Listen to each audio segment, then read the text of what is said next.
it may well be the case that you're getting over the excitement of the England game last night. My word, that was a painful watch, wasn't it? That was. I know it sounds like I'm having a bit of a dig here, and I probably am a little bit, but it really was West Ham-esque, wasn't it, of last season? It just reminded me of the way that we've been so used to seeing West Ham play, just really lacking that desire, especially the fact that England went one up. Do you know what I mean? And started, it just feel like that we never push on. But anyway, look, I don't want to hear and rant about England. I think there's enough of that going on. I think let's talk about West Ham. There's a lot going on with West Ham, actually. There's quite a bit, and so much so that it's going to do a transfer video yesterday. But then X had an update coming out with which had changed quite a fair bit from what had previously been reported. So it was just a case of, well, look, let's wait until this news comes out, and then we'll do a video now. So that's what I'm doing as we speak. So there's a few bits going on. I want to sort of touch on a couple of bits in this video. First of all, I want to talk about a couple of players that we're very keen on. I think there's one in particular that's going to be the one to really keep the eye on over the next couple of weeks. I think West Ham are going to really make a big push for a certain player. And also there's other targets as well that West Ham are looking at. But I also want to talk about the sort of newspaper stuff. And that's regarding the futures. We've got Jared Bowen seems to be, his name's getting bandied about a fair bit, again with Newcastle. I talked about this in a video a few weeks ago. Really got a fair few comments, some Newcastle fans over it. I just don't see it. I really don't see it. Yeah, Newcastle got this money, but at the end of the day, they're tied up with financial fair play and stuff. They're not in Europe. I really wouldn't see any benefit for Jared Bowen I just don't see it happening. Do you know what I mean? There's no going it. Where's the big benefit? Do you know what I mean? What's the big change for anybody in this? I just don't think it'll happen. And also the fact that we talked about previously, he's very, very happy at West Ham. He's married now. Well, he's married, is he? He's got twins, but I'm sure marriage is on the way. But he's very, very settled in East London with a West Ham family around him. I just do not see that as a player that's going to be remotely interested in going up to Newcastle, especially what have they got different to offer West Ham? Nothing else really, as far as I'm concerned. So I don't think anything's going to happen there. We've also seen Mohamed Kudus has been linked with Saudi Arabia. I do think a lot of these stories are, I think sometimes agent driven as well. Sometimes those agents like to, from clubs, they like to stir up stuff as well. But I do also think that the sort of newspapers throw a few stories out just for the sake of it. I think they just see what sticks, you know what I mean? Because this is an opportunity, transfer window time is easy pickings for these people, because all they need to do is just throw a headline out, it gets clicks, it gets them, generates the money, etc., etc. So you can see why it happens. So I really do tend during the transfer window to take a lot of a pinch of salt. Don't get too caught up in it and think we've got to worry at all. But obviously then there are those sources that you look to, and if they then report something, then you can get a little bit concerned. And we're going to talk about that in a minute in regards to Edson Alvarez. But yeah, Mohamed Kudus, I don't believe there's anything to worry about there. ExWHUEmployee employees provide an update. I'll talk about that in a second on the situation. But the one that has got a little bit of, I wouldn't say worrying me too much, but there is a little bit that makes you think, okay, let's wait and see how this one pans out, is Manchester United are very keen on Edson Alvarez.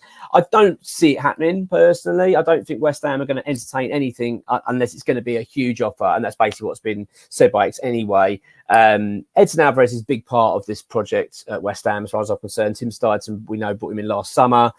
He was seen as a really key rival under this new sort of Steidten, sort of era at the club, much like Kudus is, I just don't see West Ham being at all have any appetite to be selling players of that caliber. I just don't see it. And and also, all right, look, Edson Alvarez may look at Manchester United. I'm sure most footballers would, and say, well, Manchester United is a step up from West Ham. Yeah, Manchester United is a huge club, arguably, biggest in the world, really, in terms of their not sort of the way they are at the moment, but I'm talking size of football club, branding and all that kind of stuff.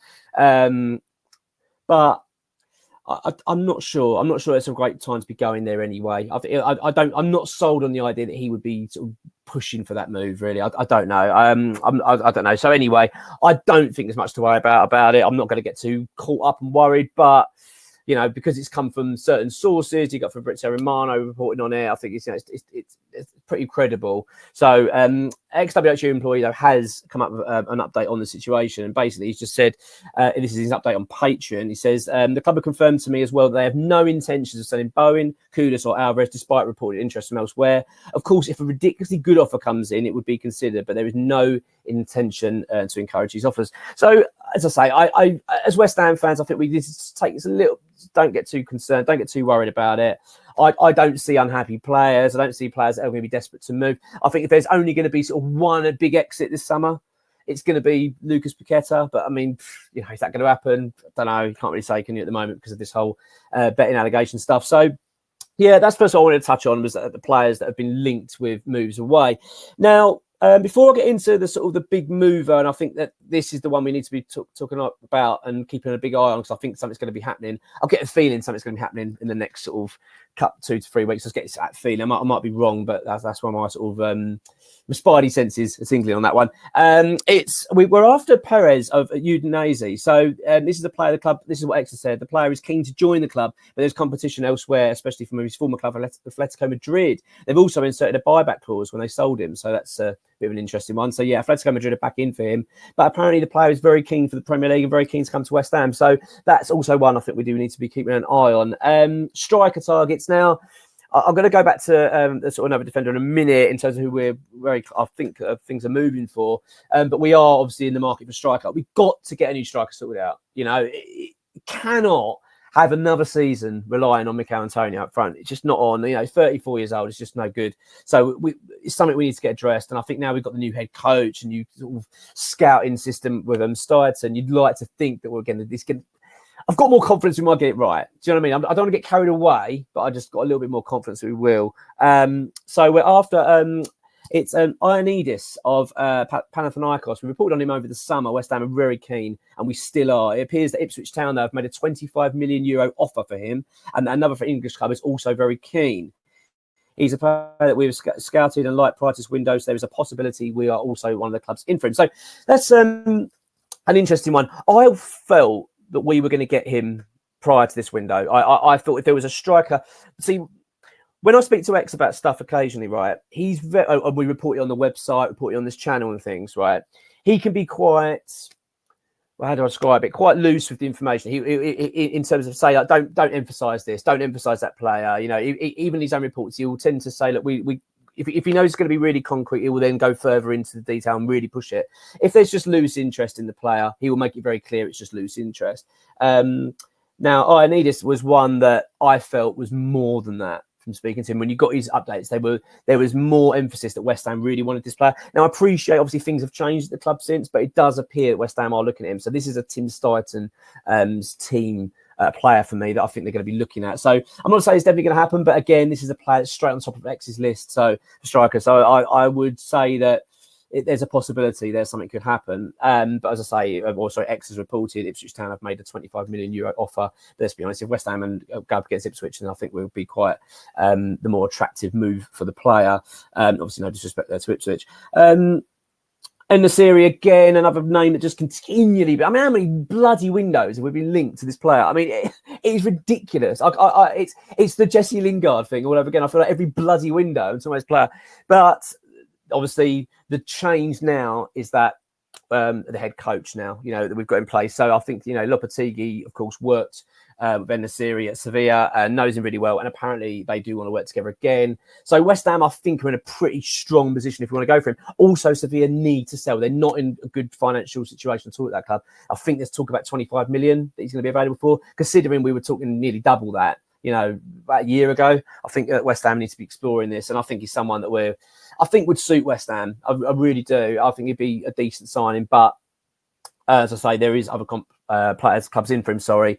One being Spurs that are obviously, and they can offer a fair bit more in terms of European football, etc. So, well, I think it's one to keep an eye on. But I think with the fact we've got Lopetegui, it could help that move forward.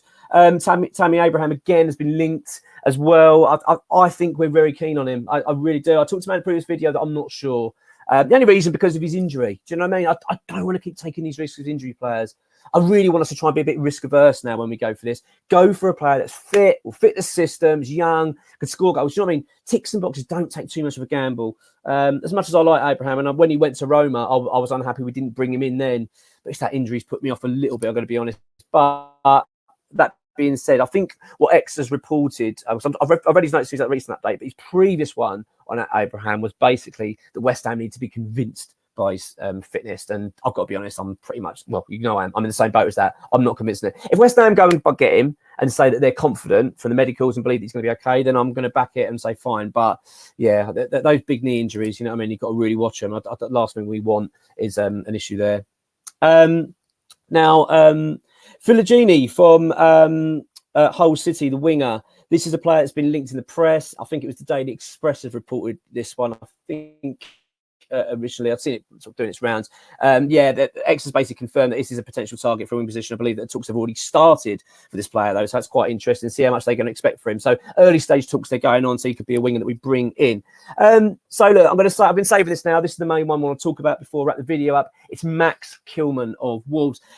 I think something's going to happen here. I really do. This is a key target for Lopetegui. This is a player that he has worked with before, of course, at Wolves. He wants him as West Ham captain. That's what we understand. That Kurt Zouma will be leaving.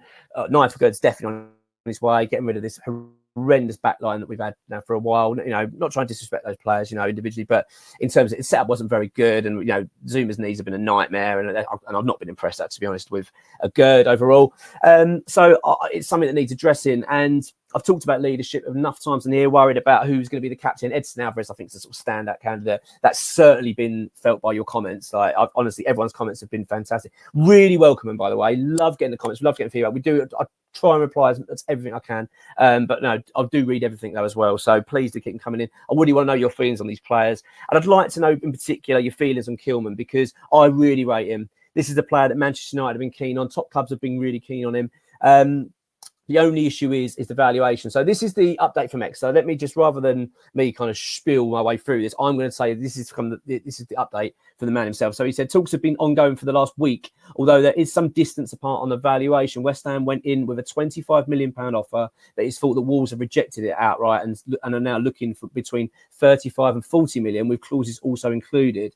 This is a transfer we've been reporting since last summer, which is true. The interest has continued, especially with the change in manager. Well, actually, X got it wrong. He's not manager, head coach, who made him captain at Wolves. He now wants to make him captain at West Ham. Lopetegui has said that he's made his feelings very clear to the club that he wants to sign Kilman as one of his main transfer targets.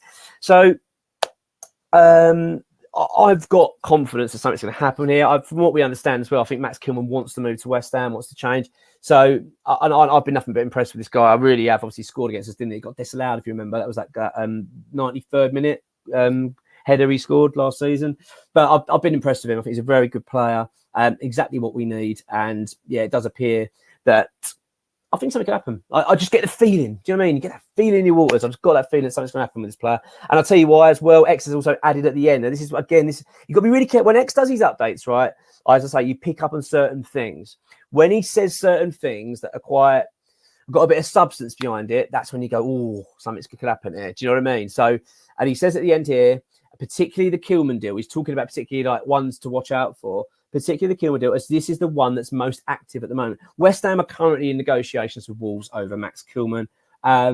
I think we're going to get some sort of conclusion to this soon. I imagine over the next week we will have this either done or rejected, and we'll move on from it. I really hope we get it done. It'd be good as well, wouldn't it, for Lopetegui to get the man that he wants, get the captain that he wants. I just think it sends the right message, gets everyone in the right mood. So yeah, that's where we are. Some obviously updates on players we want to keep. West Ham are in the mood to sell. We've got some obviously interesting other players. As I said, Perez of Udinese.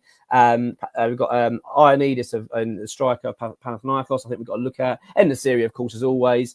Filogini, of course, of Hull. But the main one, Max Kilman. I think this is the one that we could see some movement on really soon. So yeah, pretty decent update on that. I think from X has been pretty positive, and I'm really hoping we get some good news as well on other things at this football club. I do actually want to quickly touch on, someone's actually asked me to mention this, and it's regarding the Hammers United situation in terms of they've basically calling for fans to boycott buying kits this season. And basically the reason they're doing that, and I believe rightly so, is because the club have abolished the concession tickets, which is disgusting. I think it is, this is my personal opinion. I think it's poor. I think that it is greedy, and it saddens me. Do you know what I mean? With football clubs, I hate the modern world. I mean, my missus hears me moaning about this a lot. You know what I mean? I'm typical, getting a bit middle-aged now, moaning about things, but greed, there's nothing worse than corporate greed. Nothing's ever enough. Nothing's ever enough. The billions that we make is not quite enough. We want another billion. And I just feel that this is what this is. It's a bit greedy. And it's not just obviously West Ham, and other clubs experience it. So, but we're a West Ham channel and West Ham fan, of course. So I totally understand it. So what I'll do is I'll do another video a bit later on about this and talk about it in a bit more detail. But what I'll do is as well in that video, I'll put the link down below so you can go to the Hammers chat. Hammers United sort of page and read about what they're doing and what it's all about. But yeah, absolutely, I'm glad people have brought it to my attention. Not brought it to my attention, but they've said to me, look, can you mention it, because it needs mentioning, and I am mentioning it, and I do back it. So that's where we are. And we're hoping for another video up tomorrow. That's going to be regarding Betway. We've got some quite interesting news on that in regards to them and their plans for the club, because of course their shirt sponsorship enters its last season and we cannot renew with them because of sort of legal rules now regarding gambling companies. So West Ham obviously in the market for a new shirt sponsor, but Betway has certainly not left the party. But and onto the video tomorrow then. Take care. Come on, your ones.